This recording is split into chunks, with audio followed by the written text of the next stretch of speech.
한 주를 시작하는 월요일이자 5월 증시가 시작이 됐습니다. 4월 증시 좀 부침을 겪었었는데요. 이 5월에는 좀 더 좋은 소식이 많이 전해졌으면 좋겠습니다. 자, 이 시각 통해서도 저희가 꼼꼼하게 점검해 드릴게요. MTN 이항영 전문위원과 함께합니다. 위원님 어서 오세요. 네, 안녕하세요.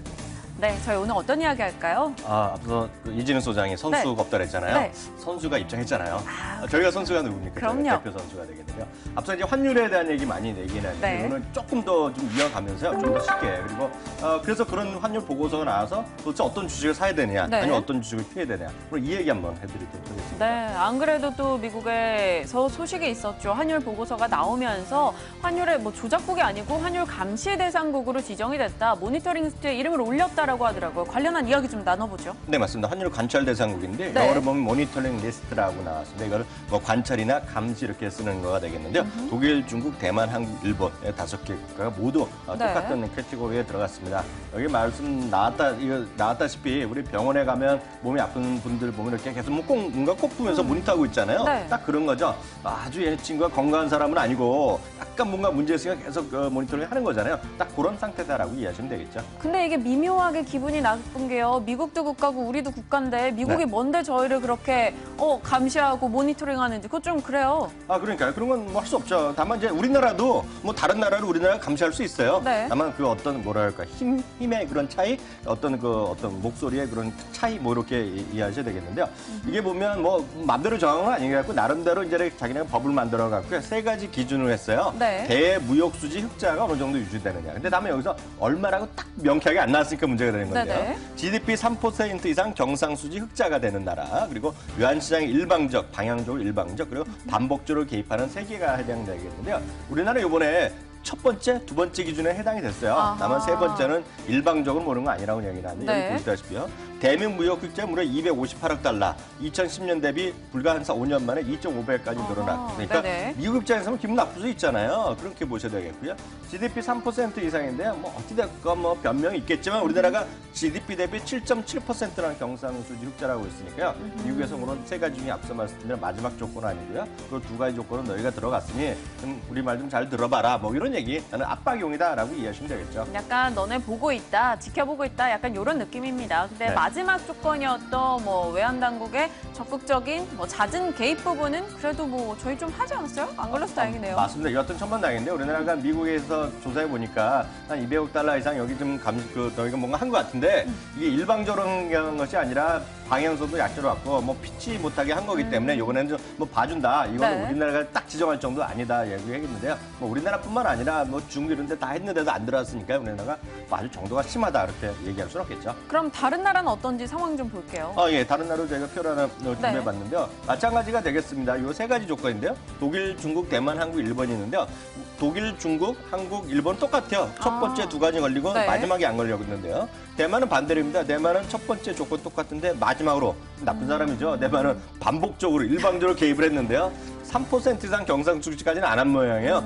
대만도 3개 중에 2개, 나머지는 똑같은 카테고리로 3개 중에 2개가 해당됐다라고 이해하시면 됩니다. 근데 저는 이 환율 관찰 대상국이라는 게 좀 낯설고 생소합니다. 이게 원래 있었던 건가요? 원래 없었던 건데요. 얘네가 무역촉진진흥법 BH에 수정안을 이번에 내면서 네. 신설된 범주입니다. 그러니까 예전에는 조작이면 조작, 아니면 아니다 2개밖에 없었는데요. 이제 앞서 말씀드렸던 딱 모니터링하자 이런 거니까 이제 경고의 레벨이 되겠죠. 그럼 경고 정도니까 저희가 큰 걱정은 할 필요 없는 거죠? 그렇게 큰 걱정할 수 없다라고 할 수 있지만 네. 말이 그렇잖아요. 뭔가 이제 완전히 건강은 아니고 이렇게 말씀드렸던 뭔가 뭐 꽂고 있는 거거든요. 빨대를 꽂고 있는 거거든요. 그러니까 네. 쫙 걸릴 수가 있죠. 그래서 여기서 보면 오늘 그 보고서 안에 내용을 보면 좀 자세히 봐야 되는데요.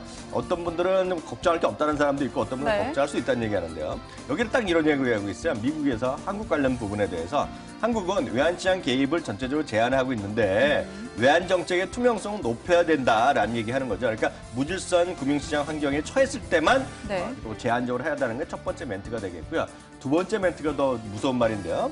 두 번째 멘트는 중기적인 원화 가치 상승은 한국이 지금의 지나친 수출 의존, 이건 초등학생들도 알잖아요. 우리나라 수출 지향 경제잖아요. 맞아요. 수출 의존도 높은 경제 기조를 선회하는 데 도움이 될 것이다. 그러니까 이거 갖고 너희들이 잘 안 되니까 원화 가치 상승을 통해서 뭐로 해야 되냐? 내수를 늘려라. 그러면서 결국 원화 가치 상승에 대한 압박하는 부분이 명시가 됐기 때문에 이것만 보면 어찌됐건 원화의 상승 압력이 커질 수밖에 없다라고 이해하실 수밖에 없죠. 그럼 원화 가치 상승 압박을 느껴서 오늘 장에서도 원달러 환율이 1,140원대에서 올라서 시작을 하기도 했는데요. 네.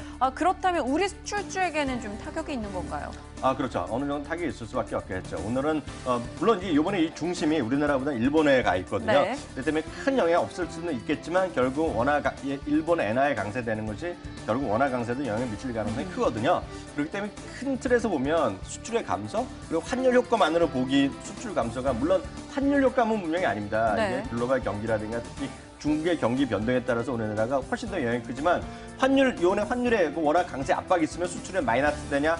좋아지냐면 무조건 마이너스거든요. 악재하는 행색이 맞다라고 이해하실 수밖에 없죠. 좋습니다. 그렇다면 이번 이슈로 인해서 외환시장과 그리고 일본의 동향을 파악해 봤을 때 저희가 국내 주식시장에 어떤 대응 전략을 짜봐야 되는지 마지막 한마디 정리해 볼까요? 네, 뭐 너무나 명확하게 말씀드릴 수 있습니다. 네. 가장 중요한 것은 역시 누가 뭐래도 엔화 강세, 미국 입장에서 보면 엔화 강세에 대한 그런 인식 그리고 원화 강세에 대한 인식이 우리도 가질 수밖에 없다라고 보셔야 될 것 네. 같습니다. 미국 입장에서 보면 운수 장비주 같은 거 당연히 시계에서 자동차 뭐 이런 거거든요. 일본에서 들어가고 경쟁해서 뭐 머리 아팠던 것들 이런 것들 대표적인 GM이고 자동차 회사고요. 할리 데이비스는 뭐 전문 남자들 좋아하잖아요. 오토바이 이런 것들이 오토바이를 사야 되는데 지금 다 도요타 혼다나 이런 거 가와사키 이런 거 많이 샀다는 거거든요. 그러니까 할리 데이비스는 이런 거에 관심이 있을 수밖에 없겠고요. 네. 우리나라는 원화 강세는 누차 말씀드렸다시피 한국전력이 뭐 대표적이 되겠고요. 일본의 엔화 강세는 네이버 이런 것들이 여전히 시장에 오늘 뭐 전체적으로 오늘 내리고 올라가고 내리는 게 중요한 게 아니잖아요. 큰 틀에서 이런 게 중요하다 이렇게 말씀드릴 수 있겠습니다. 네, 알겠습니다. 외환시장의 동향을 감안해 봤을 때 우리가 눈여겨봐야 될 종목 미국과 한국에서 각각 이야기 주셨네요. 한국에서는 한국전략과 네이버 저희 염두에 두고 대응해 보겠습니다. 자, 오늘도 딱이고 앵텐 이현영 전문위원과 함께했습니다. 위원님 고맙습니다.